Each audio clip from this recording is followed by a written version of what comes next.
ಗೆಳೆಯರೆ, ನಾನು ಹನುಮಂತ ಅಂಕುಶ್.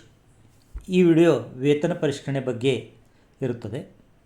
ಹಿಂಬಾಕಿ ಕುರಿತು ಈ ವಿಡಿಯೋದಲ್ಲಿ ಮಾತನಾಡೋಣ. ಸರ್ಕಾರ 38 ತಿಂಗಳ ಬಾಕಿ ಕೊಡಬೇಕಾಗಿತ್ತು. ಅದರಲ್ಲಿ 26 ತಿಂಗಳು ಸರ್ಕಾರ ಮಂಜೂರು ಮಾಡಿದೆ.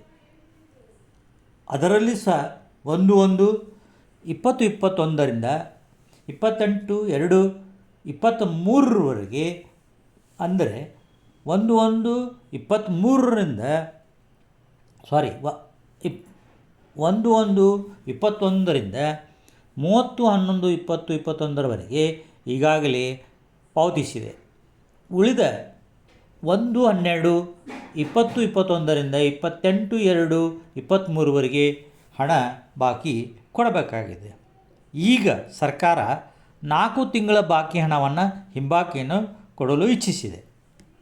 ಇಂದು ದಿನಾಂಕ 25/8/26ರಂದು KSRTC MD ಬೆಂಗಳೂರು ಸುತ್ತೋಲೆಯನ್ನು ಹೊರಡಿಸಿ 4 ತಿಂಗಳ ಹಿಂಬಾಕಿಯನ್ನು ಹಾಲಿ ನೌಕರರಿಗೆ ಆಗಸ್ಟ್ ಮಾಹೆಯಲ್ಲಿ ಪಾವತಿಸಲು ಮತ್ತು ಸೇವಾ ವಿಮುಕ್ತಿ ಹೊಂದಿದ್ದ ಅರ್ಹ ಅಧಿಕಾರಿ ಸಿಬ್ಬಂದಿಗಳಿಗೆ ದಿನಾಂಕ 5/9/2026ರಂದು ಧನಾದೇಶ ಅಥವಾ RTGS ಮೂಲಕ ಪಾವತಿಸಲು ಆದೇಶ ಮಾಡಿರುತ್ತಾರೆ.